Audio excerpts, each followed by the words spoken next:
gray-souled nightmare? Hello, folks! Welcome back to our channel reviews. Today I'm going to be reviewing the book, The Haunted Mask 2. The very sequel of The Haunted Mask. And this one is number 36 from OG62. Before I move on to the book itself, I'd like to say a few things about the front cover, as I usually do. Wow, that front cover is really good. I really enjoy it. It is set basically at night, in the dead of night. And basically, you have a big house that is actually, you don't get to see the house, but it's basically the front porch. And basically, there's someone standing there, some really creepy dude with a really scary looking, ugly looking mask that is kind of all greenish, all green, and basically, the skin seems to be peeling off the skull, and you get to see a patch of skull, and basically some real gray hair, and basically the person who's holding, wearing this mask is also holding a white bag that is kind of a trick-or-treat bag, I assume. And basically, he has those real red eyes that look so scary. The kind of eyes that could pierce through somebody's soul. Wow, that sure is creepy. There's plenty of scares already. But I really like also how Tim Jacobus used colors. His choice of colors is pretty good. The stairs are basically made of wood. So basically pretty much everything, the front porch, it's basically made of wood. So it's orange, the color-wise I mean. And basically, those jack-o'-lanterns, those pumpkins, jack-o'-lanterns are kind of being reflected by the orange colors I mentioned. And basically the background is real dark, right? It's all dark blue. And basically it's kind of foggy in there also. And you have that street lamp that is kind of casting this real scary, very pale light. And And basically, you have some leaves on the trees that are almost bare, but basically some leaves are kind of here on the branches here and there. You get to see them, and they're the remaining ones. But I also really like the dark blue. The forest, the sky is real good. And basically it is contrasted by the title that is kind of framing the book, as well as the orange background. It is such a pleasant cover. It really makes one want to read this book. I mean, that sounds pretty good. And since it's the sequel to The Haunted Mask, well, one may say that it gotta be good. It gotta be good. So now let's move on to the book itself. Sorry about lingering on the front cover. I usually like to, mention a few things, but once I get started, it's kind of hard for me to just stop because there are so many things to say. But now let's move on to the book itself. So basically, what is this book about? Now, this book is kind of a direct sequel to The Haunted Mask, but with different characters as the main ones. Basically, we have Steve Bushwell, who's our main character this time. And I don't know if you remember, for those of you who have read The Haunted Mask, but he was basically part of the first book. He was kind of a bully, but not like mean bully, but he was kind of that kind of guy who gets carried away with his practical jokes. He's the dude or the guy. He was the kid who actually slipped some worms into Curly Beth's sandwich in the first one, and in the lunchroom. So yeah, that's him. And basically was kind of a jerk to her too, throughout the book. And what happened happens. What happened? Sorry. If you read the book, you know what happened. You know what happened in the book. Dude, I keep messing up. Sorry about that. So yeah, this is basically a main character. He's basically a main character this time, and basically it starts off with him being punished for letting a squirrel loose in the girls' locker room. So basically his punishment is to it's to coach the first grade soccer team. And it turns out to be a real challenge because the kids are like real, they're real difficult. And not only that, but they kind of bully him as well. So it's kind of like good, some kind of payback for Curly Beth, so to speak. But yeah, they kind of he's having it pretty rough, so they kind of they're being horrible to him, right? I'll just say it like that. Basically, they just jump onto his back. They drag him in the mud physically, and yeah, they drop their gums in his ears. A little girl used to do that. She would jump on top of him, and at some point she would get close to his ear and just spit out her gum inside his ear. So that's pretty much what we're dealing with here. Yeah, it's pretty tough. Let me know in the comment section down below if you ever had, similar, something similar happen to you when you were in middle school or something, in grammar school. But yeah, that's pretty much how it goes. So the poor kid he doesn't seem to catch a break. So it's all going really bad for him. And everything is like bad. But here's the kicker. Halloween's just around the corner, so he thinks that maybe he'll have his revenge after all. So he's pretty excited about it, about Halloween, that is. And he's thinking that he's gonna show them. He's gonna show them who's boss. He's gonna show them once and for all that he's not the kind of person you want to mess with. And how is he gonna do that? Basically, he remembers Curly Beth's mask from a year ago, from a year prior to this book, a year before that, because this book is set a year later. So basically, he's going to remember Curly Beth's mask from a year ago, from a year prior to what's happening here and now. And basically, he's going to know about the store. He's going to learn about it. And he and his buddy, his best friend Chuck Green, are going to kind of sneak in once late at night, and basically because Chuck is also gonna be a big part of this book because he's his buddy, his best friend, and basically he's gonna sneak in the store at night, and he's gonna find a mask that is really scary.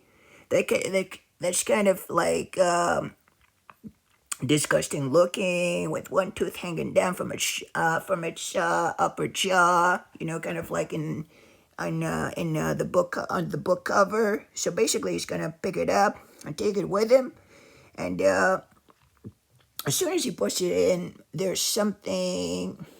It's kind of gonna. He's gonna like the way he looks in this mask, but there's kind of a catch. It makes him kind of look old, and actually it makes him feel old.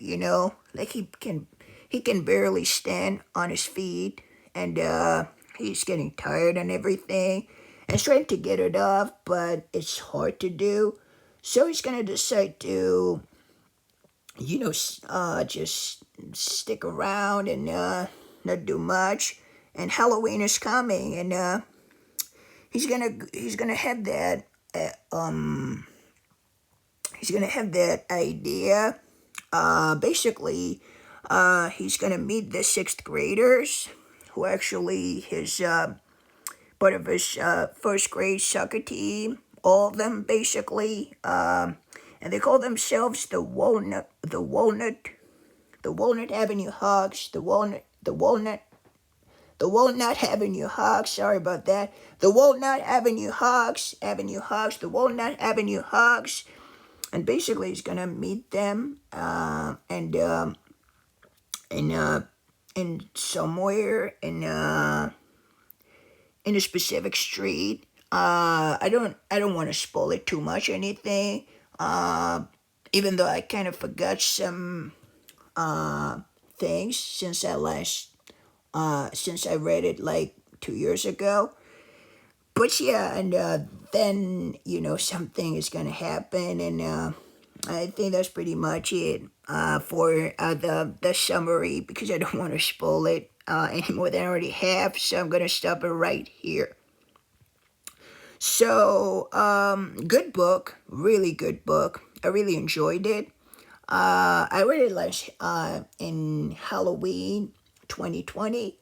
I definitely would recommend you to read it around that time of year, right? Around Halloween. That's the best time to be read. That's the best time for this book to be read. It is so good. It is really good.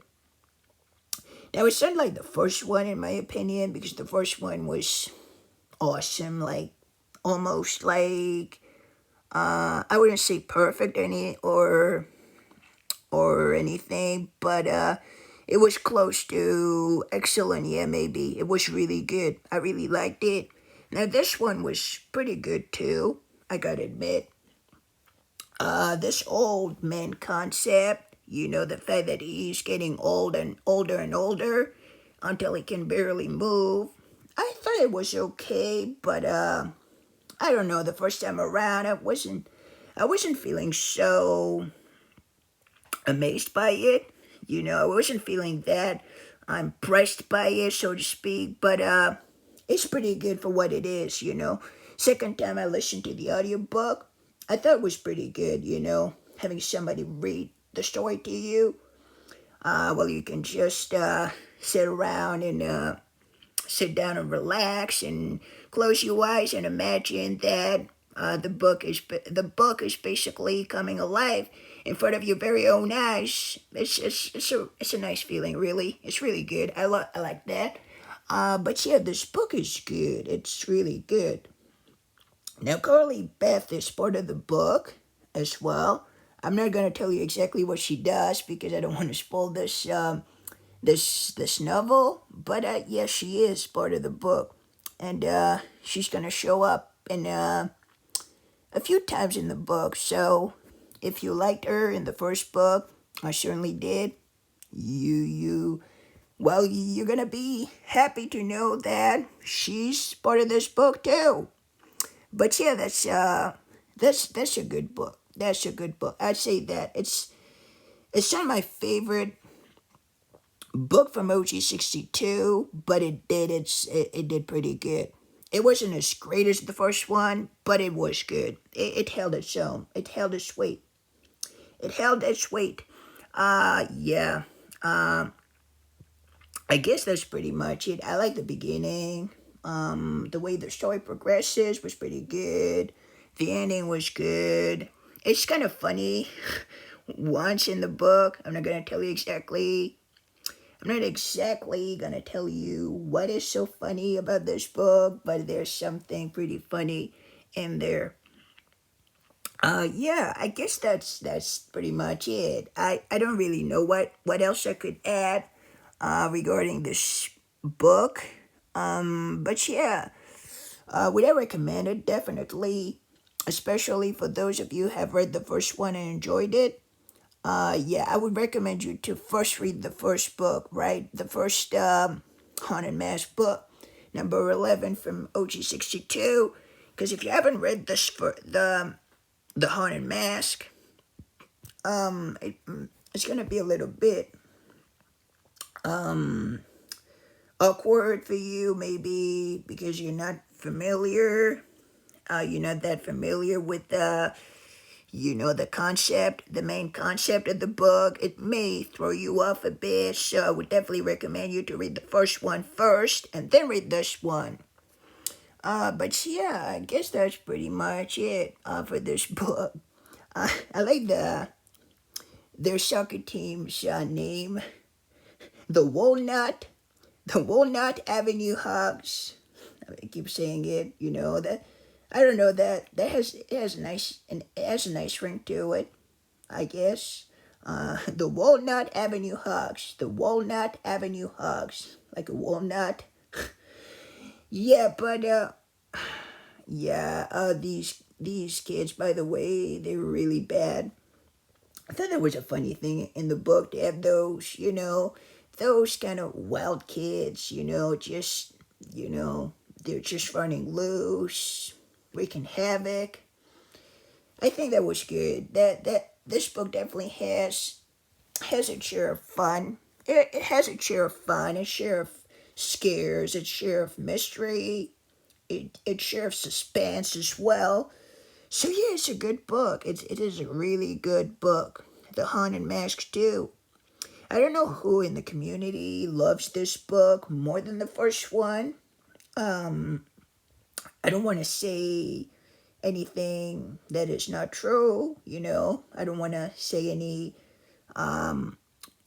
that is false. So I'm not gonna say it, but I want to keep to saying things that are accurate. So I don't want to say anything that is inaccurate.